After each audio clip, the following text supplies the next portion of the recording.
Саламатсыңарбы балдар? Бизде жаңы жомок, каныша бака. Бир падышанын 3 уулу болуптур. Бир күнү падыша: балдарым, силерге үйлөнүүгө убакыт келди. Ачык талаага барып, ар кимиңер ар тарапка жаа тарткыла. Кимдин жебеси кайсы жерге түшсө, ошол жерден өзүңө колукту издесин, деди. Улуу баласынын аткан жебеси байдын коросуна түштү. Ортончу уулунун жебеси көпөстүн короосуна түштү. Ал эми Иван Ханзаданын жебеси сазга түшүп калды. Ыйлап Иван Ханзада абдан капаланды. Бирок аргасыздан бакага үйлөнүүгө туура келди. Падыша келиндеринин кимиси мыкты чебер экендигин билгиси келди. Ар бирине бирден көйнөк тигип келүүгө буйрук берди. Иван Ханзада дагы кайгыга батып ойго чөмүлдү.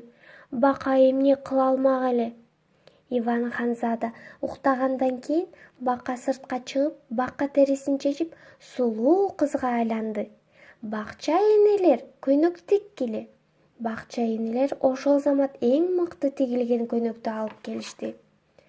Ал көйнөктү Иван Ханзаданын жанына коюп, кайрадан бака кепин кийип алды. Иван Ханзада ойгонуп, кубанып кетти да көйнөктү падышага алып жөнөдү. Падыша кабагын салып отурган эле улуу баласы алып келген көйнөктү көрүп, бул көйнөк менен мончого гана барса болчудай, деди. Ортончу уулунун алып келген көйнөгү таптакыр жакпады. Муну кара алачыкта гана кийсе болот, деди. Иван Ханзада алып келген көйнөктү көрүп, кубанып кетти. Ушуну чыныгы көйнөк десе болот. Муну майрам күндөрү гана кийиш керек, деди. Падыша кайрадан келиндерине ар бири бирден нан бышырып келүүсүн буйруду. Иван Ханзада уктаары менен бака терисин чечип, сулуу кызга айланды. Бакча энелер, менин кайнатам жешемби күндөрү жей турган нан бышыргыла, деди. Бакча энелер ошол замат нанды алып келишти. Ал нанды Иван Ханзаданын жанына коюп, өзү кайра бака болуп алды. Иван Ханзада ойгонуп, нанды атасына алып барды. Падыша биринчи улуу баласынын, андан кийин ортончу баласынын нандарын көрүп, ашканага алып кетүүсүн буйруган эле. Кезек Иван Ханзадага келди. Мына ушуну нан десе болот, муну майрам күндөрү жеш керек, деди падыша. Падыша кече уюштуруп, келиндеринин кимиси жакшы бийлегенин көргүсү келди. Биздин Иван Ханзада дагы ыйлай баштады. Анда бака ага: ыйлаба, Иван Ханзада, кечеге бара бер, мен анан барам, деди. Иван Ханзада кеткенден кийин бака терисин чечип, Елена сулууга айланды да кечеге барды. Иван Ханзада колуктусунун сулуулугун көргөндө кубанып кетти. Келиндер бийлей баштаганда Иван Ханзада үйүнө барып, баканын терисин таап үртүп жиберди. Келинчеги үйгө шашып келип караса, териси жок. Ах, Иван Ханзада, дагы бир аз чыдай турсаң, мен сендик болмокмун. Эми мени жердин 3/9 катмарындагы 3/10 падышачылыгынан изде, деп көздөн кайым болду.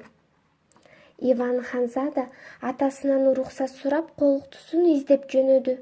Ал узак жол жүрүп, бир алачыкка туш келди. Алачыктын ичинде кирсе, анда жез-кемпир отурат. Кайда баратасың, Иван Ханзада? Елена сулууну издеп баратам. Ах, Иван Ханзада, деди жез-кемпир. Ал азыр менин эжекемдикинде жашап жатат. Сен ошол жака тез жөнө, бирок абайлагын. Сен ага жакындаганда Елена ийикке айланып, анын жиби алтындан болот. Эжем алтын жипти ийрей баштайт. Ийреп болуп, ийикти кутууга салар замат сен кутууну ачып, ийикти сындырасың.